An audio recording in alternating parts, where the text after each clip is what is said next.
Pemirsa Badan Meteorologi, Klimatologi, dan Geofisika atau BMKG mengungkapkan adanya peningkatan curah hujan di Indonesia akibat fenomena anomali iklim La Nina. Ya, fenomena tersebut menyebabkan terjadinya peningkatan akumulasi curah hujan bulanan di Indonesia sebesar 20 hingga 40% sehingga berpotensi menyebabkan terjadinya banjir dan tanah longsor.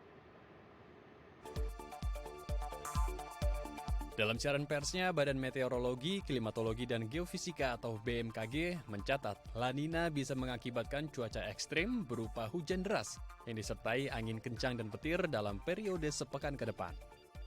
Curah hujan tinggi akibat fenomena La Nina diprediksi pada Desember 2020 hingga Februari 2021 dan bersamaan dengan gelombang Madden-Julian Oscillation atau MJO.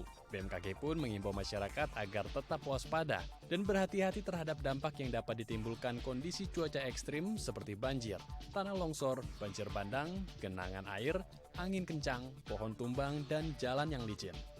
Adanya fenomena tersebut, Presiden Joko Widodo dalam rapat terbatas mengenai antisipasi bencana hidrometeorologi yang berlangsung secara daring pekan lalu, meminta jajarannya untuk mengantisipasi peningkatan curah hujan di Indonesia akibat fenomena iklim La Nina. Presiden juga menyampaikan agar lembaga terkait menghitung potensi dan dampak yang timbul pada sejumlah sektor mulai dari sektor pertanian hingga perhubungan.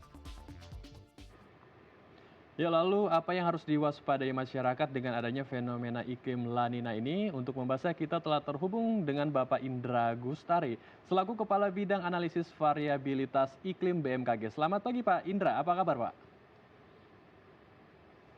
Selamat pagi, kabar baik Pak. Baik, Pak Indra, ini bisa diceritakan biasanya setiap akhir tahun Indonesia terutama Jakarta ini sering dilanda bencana banjir, kemudian ada tanah longsor dan beragam bencana lainnya. Bisa dijelaskan apakah ini karena La Nina dan sebenarnya masyarakat umum juga belum banyak yang mengetahui apa itu La Nina sebenarnya Pak dan perbedaan dengan El Nino apa? Baik, terima kasih. Jadi memang saat ini di akhir tahun 2020 kita mengalami apa yang disebut dengan kejadian La Nina. La Nina ini adalah fenomena iklim global yang berkembang di Pasifik Tengah dan Timur, di mana La Nina terjadi ketika di Pasifik Tengah dan Timur tersebut anomali suhu muka lautnya di bawah negatif 0,5 derajat Celcius dan berlangsung selama beberapa waktu atau beberapa bulan, lebih dari 2 bulan. Implikasinya adalah terjadinya perubahan sirkulasi udara di atasnya.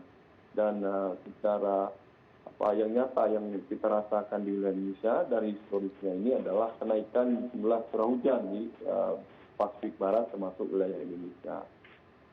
Sebaliknya El Nino adalah bisa dikatakan pola dan juga dampak yang berlawanan dengan La Nina. Jadi kalau La Nina ini memberikan dampak peningkatan curah hujan di wilayah kita, pada saat El Nino yang terjadi adalah penurunan curah hujan di wilayah Indonesia. Baik, untuk La Nina sendiri di wilayah mana saja yang paling rawan terdampak dengan dampak buruk La Nina dengan curah hujan yang mungkin sangat tinggi? Kalau dari data historis yang kita olah mulai tahun 80-an sampai tahun 2012 yang lalu, di mana berapa event La Nina diamati ya, menjelaskan bahwa La Nina itu bervariasi dampaknya terhadap curah hujan di wilayah kita. Walaupun terjadi peningkatan curah hujan tetapi tidak seragam. Ada yang mengalami peningkatan curah hujan sampai di atas 40% pada bulan-bulan tertentu. Namun pada periode lain atau di daerah lain ada yang lebih rendah dari itu. Bahkan ada daerah seperti di Sumatera dan sebagian barat Kalimantan di periode September, Oktober, November itu malah tidak mengalami peningkatan curah hujan. Malah ada kecenderungan penurunan curah hujan dibandingkan rata-rata 30 tahunnya. Penurunan curah hujan di sini bukan berarti tidak ada hujan. Penurunan curah hujan di sini artinya adalah dibandingkan rata-rata 30 tahunnya, curah hujan ketika ada La Nina di September, Oktober, November ini berkurang sekitar 20%. Misalnya kalau rata-rata curah hujannya adalah 200 mm dalam 1 bulan, jadi dengan adanya La Nina ini curah hujannya menjadi sekitar 160 mm per bulan. Seperti itu, Mbak. Sedangkan wilayah lainnya seperti Jawa bagian tengah dan timur, sebagian Sulawesi, Kalimantan Utara, ya, Maluku, Papua itu yang merupakan daerah-daerah yang akan mendapatkan peningkatan curah hujan ketika ada La Nina di periode September, Oktober, November ini.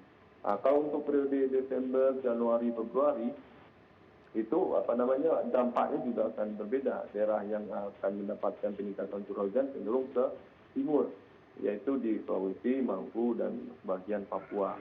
Jadi untuk lebih detailnya tentu kita harus melihat atau mengkaji dari data-data yang masuk berdasarkan historis curah hujan dan juga historis La Nina yang selama ini sudah pernah terjadi. Baik, sebetulnya apakah La Nina ini setiap tahun akan terjadi di setiap negara atau hanya di Indonesia saja? Dan saat ini di Jakarta kita sudah memasuki titik awalkah atau sudah masuk ke titik tengah dari fenomena La Nina, Pak Indra? Baik, La Nina ini seperti El Nino, dia kan secara umum disebut dengan ENSO, ya, El Nino Southern Oscillation. Ketika anomali suhu lautnya negatif, itu kita sebut La Nina. Ketika anomali suhu lautnya positif, kita sebut El Nino dengan threshold 0,5 derajat Celcius. Kejadiannya tidak persis setiap tahun atau setiap 2 tahun. Berdasarkan data historis yang diolah itu memperlihatkan periode perulangannya itu antara 2 sampai 7 tahun. Jadi variasi cukup besar.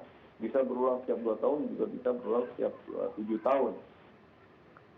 Dan betul bahwa La Nina ini adalah salah satu fenomena iklim global.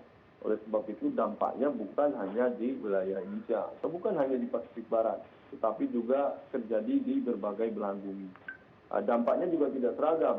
Ada daerah yang mendapatkan peningkatan curah hujan dan ada yang mengalami penurunan curah hujan. Sepertinya daerah kita tadi, ya, di Sumatera bagian timur dan Kalimantan bagian barat malah terjadi penurunan jumlah curah hujan dibandingkan rata-ratanya. Hal yang sama juga terjadi. La Nina ini di daerah kita, Indonesia dan pantai Pasifik bagian barat itu ketika ada La Nina terjadi peningkatan curah hujan. Tetapi di Pasifik Timur seperti Brazil bagian utara, pantai barat Amerika dan sebagian di Afrika dan Asia Timur itu malah terjadi penurunan curah hujan. Daerah-daerah lain juga ada yang menjadi lebih sering, ya. Jadi dampaknya beragam, bukan hanya peningkatan curah hujan tetapi juga ada pengurangan curah hujan terhadap kondisi iklim secara global ini berpengaruh.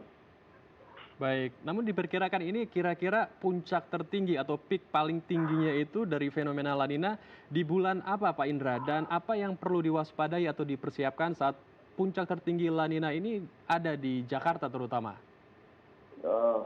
Kalau kita amati memang saat ini yang terakhir yang kita olah adalah tanggal 10, tanggal 20 Oktober 2020.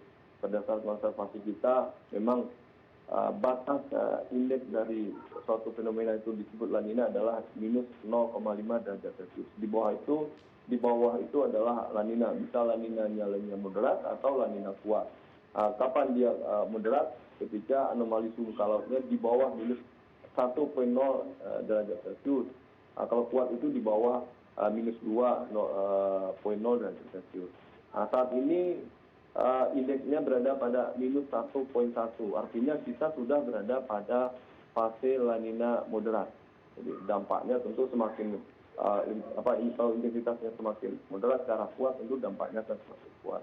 Berdasarkan analisis kita dan juga berbagai kita refer berbagai pusat iklim dunia yang menggunakan model statistik dan dinamis, kuatnya itu indeks ini ada di November Desember, ya.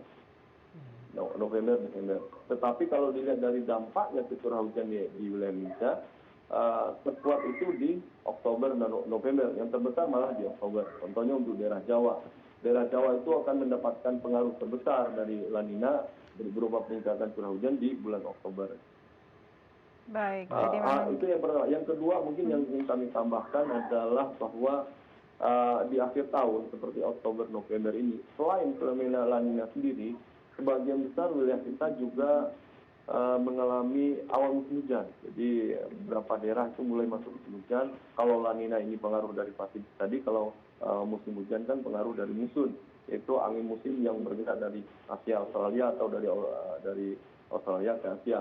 Dan pada bulan Oktober November aktifnya muson Asia tersebut akan memicu daerah-daerah atau peningkatan curah hujan dan juga mengawali awal musim hujan di daerah itu. Jadi tanpa ada La Nina pun sebenarnya di Oktober November itu sebagian besar daerah-daerah di Indonesia itu sudah mendapatkan curah hujan. Dengan adanya La Nina ini menambah intensitas hujan di daerah-daerah tersebut. Baik, jadi kita harapkan memang ada tindakan antisipatif juga dari Betul. pemerintah dan masyarakat agar dampak buruk dari La Nina bisa diminimalisir. Terima kasih Pak telah berbagi bersama kami di Bincang Hal Indonesia. Tetap jaga kesehatan dan selamat kembali beraktivitas. Baik, terima kasih. Baik pemirsa, usai jeda kita akan melanjutkan perbincangan tentang pentingnya sarapan untuk tumbuh kembang anak. Tetap bersama kami di Halo Indonesia.